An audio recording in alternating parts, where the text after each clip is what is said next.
Ladies and gentlemen, welcome in to another episode of No Huddle Rodeo. Today, it is all about Fort Worth. The Fort Worth Stock Show and Rodeo is beyond in full swing. We are very much coming down to the end of our first Texas Swing Rodeo of the season. Wildcard round starts tonight. Last chance to get into the semifinals. Then we are on to the semifinals and then the finals on Saturday. Winner take all in that short round across every single event in Dickies Arena at the Fort Worth Stock Show and Rodeo. So, what better thing to do, place to start today on No Huddle Rodeo than to break down some of the biggest stories of that Fort Worth Stock Show and Rodeo. So quickly, for those of you who don't know how it works, 7 brackets, 2 from each event advance to the semifinals in each bracket. The third place finisher in each bracket goes to the wild card. The top 2 in the wild card then move back into the semifinals with an opportunity. The top 8 from those semifinals in each event. So 4 and 4 from 2 semifinals. They make up your 8 finalists. Winner take all in Fort Worth. Winner takes home over $20,000. And something I want to point out in those bracket rounds, some people complain about the money distribution in bracket rodeos like this. I think Fort Worth has done a good job, and I think they've really gotten it right, where you get $2,500 for winning a go-round within your bracket. That means if you win both go-rounds, you win $5,000. You also get something when you are eliminated from the semifinals. So it ensures that everybody who has a really, really good rodeo leaves with $4,000, $5,000, $6,000, $7,000 toward those world standings. So, all that being said, let's get into some of the biggest stories. These are in no particular order, just things that jumped out to me in those qualifying rounds, in those quarterfinal rounds in Fort Worth. The number one thing, all 4 Wright brothers advance to the semifinals in the Saddle Bronc riding. So Rusty, Ryder, Statler, Stetson, they will make up a quarter of the semifinalists in the Bronc riding. And perhaps most importantly in that story, it is kind of the inverse of what we have come to expect from those brothers, with Statler and Ryder finishing 1-2 last year. Obviously, Stetson finished 3rd as well. And then Rusty being in the mix as well. And so Rusty, 91 and 88 points in his bracket. He swept with $5,000. The only other Bronc rider to sweep their bracket was Stetson, rides of 88 and 90 points. And then Ryder splits his bracket 5 with Cade Bruno. They both made $3,667. That was a really, really tough bracket. Lefty Holman made $3,500 in there to get in the wild card as well. And then Statler finishes 2nd behind Waitley Sherrod in his bracket. Statler takes home $3,150. The reigning world champion is off to the semifinals. But like I said, the biggest story is not Ryder and Statler advancing. It is Stetson advancing with a sweep and Rusty advancing with a sweep, and Rusty being better than any of his brothers and any other Bronc rider really across the board this season. He's number 2 in the world. He's already made over $46,000. If he were to go win Fort Worth, he would be looking at a situation where he's already at $70,000 or $75,000 when it's probably going to take 125, 130-ish for him to get back to the national finals rodeo. And I thought their father, Cody Wright, the 2-time world champion, had something really interesting to say to Kendra Santos. He was talking about Fort Worth and rodeos like it. You'll see this in San Antonio. You'll see this in Houston. You will see this in Cheyenne, perhaps. These bracket-style rodeos for the Wright family, they always travel together. They often travel together throughout the summer. But in rodeos like this, you want to enter them in different sets because you don't want them cannibalizing each other, where you have Rusty, Ryder, Stetson, Statler all putting up rides of 87, 88, 89, 90 points in the same bracket, and one being sent to the wild card, one being eliminated while the other 2 advance. So they spread them all out. They put them in 4 different brackets, and now each of those brothers advances out of those 4 different brackets. So I thought that was a really interesting and a really smart philosophy, not just for their family, But for the Fort Worth Stock Show and Rodeo, I'm sure they appreciate that too, because then they get all 4 rights in the semifinals, potentially all 4 rights in the finals. And also, again, I need to reiterate the most important part of this. Cody Wright talked with Kendra Santos about this as well. And it was the fact that if you would have told him that Rusty would be the last of these brothers to win a world title, he would have called you crazy. And so Rusty just looks so good this year. That 91-point ride, the highest marked in Fort Worth so far in the bronc riding. And so I mentioned Stetson and Rusty, they swept. Not the only, but the other sweeps came in the bull riding, which we will get to. But barrel racing, there were 11 total sweeps across the 7 brackets.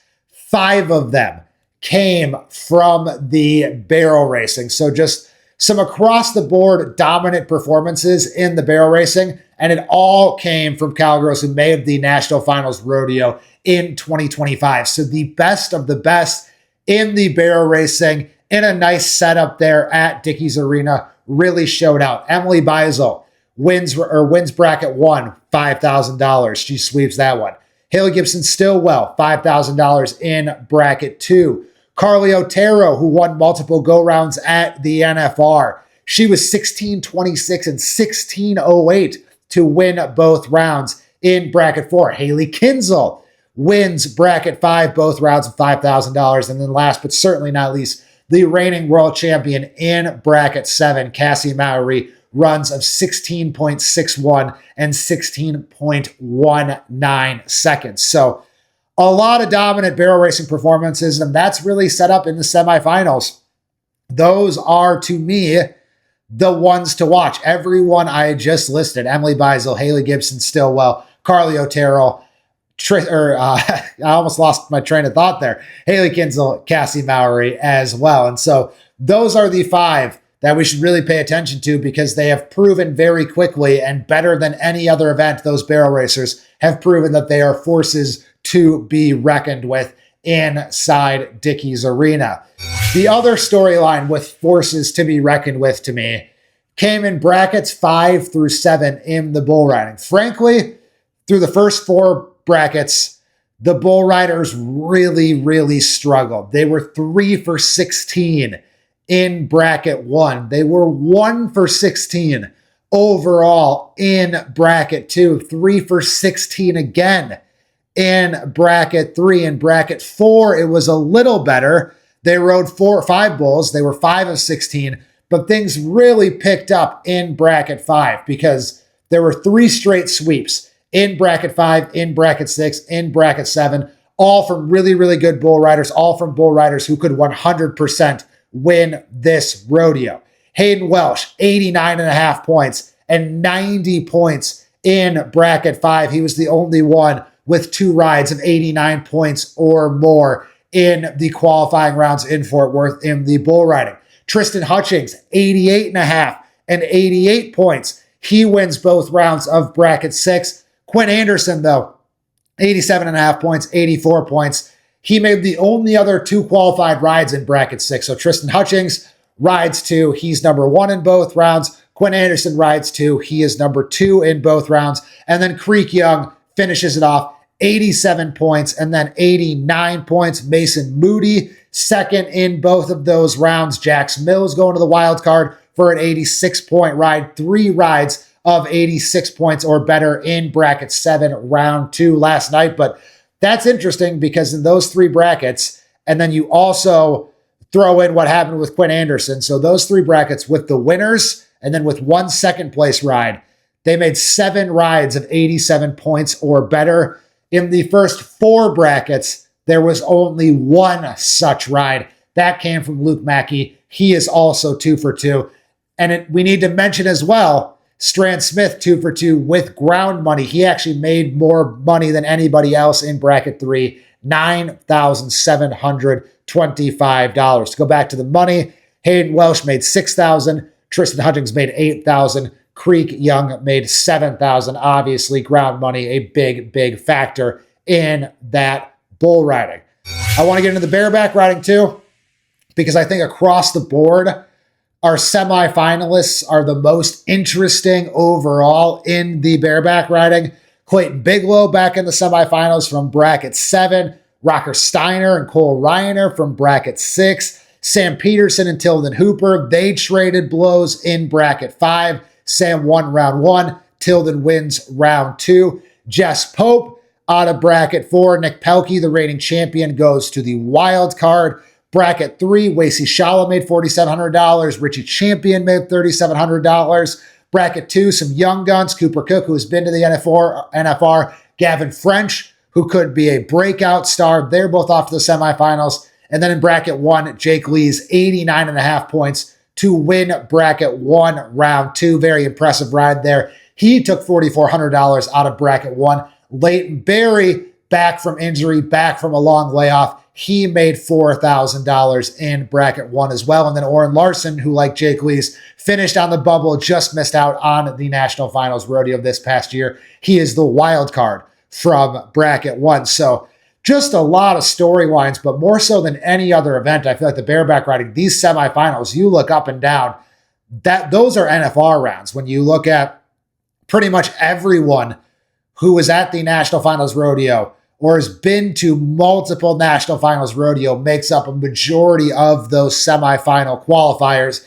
And I think the most interesting semifinal qualifiers out of that are Leighton Berry, who again, more than 6 months off, another surgery. He's been beat up. He's had neck surgery. He's had hip surgery. He's had some really, really bad injuries that have caused him to miss 5, 6, 7, 8, 9 months at a time.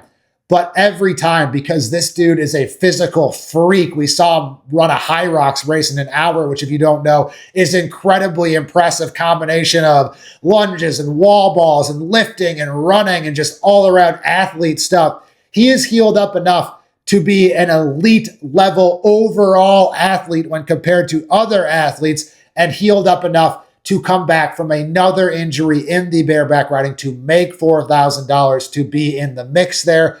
Wasey Shala, I've talked about it before. If you were paying attention over the course of last year's summer run, you know that his bareback riding in a lot of ways was just as good as his bull riding. Then he let everybody know that at the National Finals Rodeo this past year, and continues to let people know that. Rides of 88.5 and 87 points in his bracket. He makes $4,700. And then Rocker Steiner, remember, Rocker struggled early on in the Texas swing last year. Rodeo Houston is what really sparked his season. And he was talking about how he was thinking about not going as hard in the summer, not knowing if he was going to make the NFR before he made that 60,000 plus in Rodeo Houston. And that's interesting because he ends up winning the world, obviously, so it ends up not mattering. But Rocker 2023 and 2024, he is your Fort Worth champion. 2025, he leaves Fort Worth with just $125. Now he has come back this year, 88.5 points, 89 points, and he dominates in bracket 6. So those are guys I've really got my eye on. But across the board, I think bareback riding, maybe other than bronc riding, is the deepest event in the semifinals in Fort Worth. The last thing I want to touch on is the steer wrestling. It's going to take probably 4 flat or faster in one of these two semifinals to advance, because you look at it, bracket 1 gets won with a 4 flat run. Bracket 1, round 1. Bracket 1, round 2, 4.3 second run from Jacob Daniel wins it.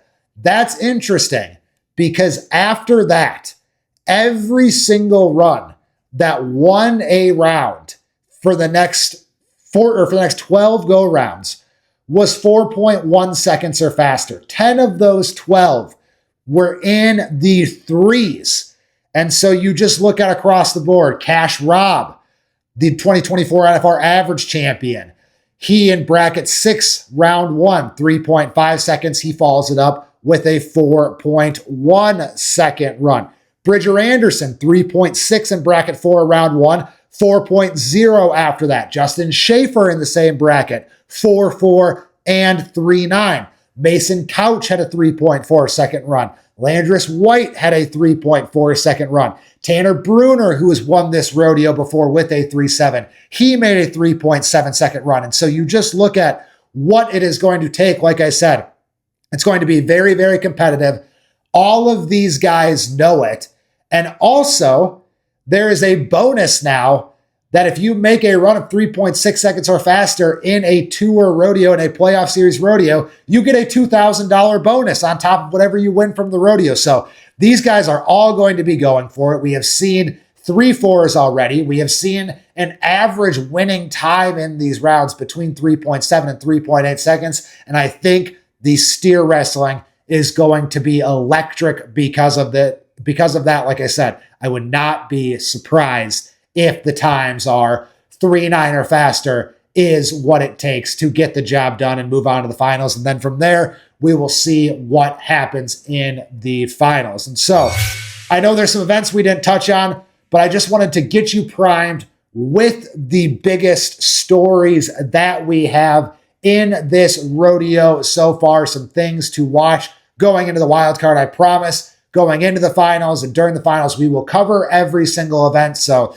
sorry to our team ropers, sorry to our tie-down ropers, sorry to our breakaway ropers, but I really just wanted to narrow it down to the most interesting stuff that happened to me and the most macro stuff in Fort Worth so far. So remember, wild card round tonight, 2 semifinals Thursday and Friday, winner take all in Dickies Arena on Saturday. And I'm very, very excited for it. I love these Texas swing rodeos. I love these winner take all rodeos. They make for a lot of good watching, a lot of the community to come together and really have eyes in one place. And so all eyes are on Fort Worth this weekend. And we will be back next week to break down every winner, every storyline, and recap the first rodeo of the Texas swing from every angle. Until then, like, subscribe, comment, share this video. Tell your friends, get primed for what is coming up in Fort Worth. And like I said, we will see you next week to break it all down here on the US Cowboy YouTube channel.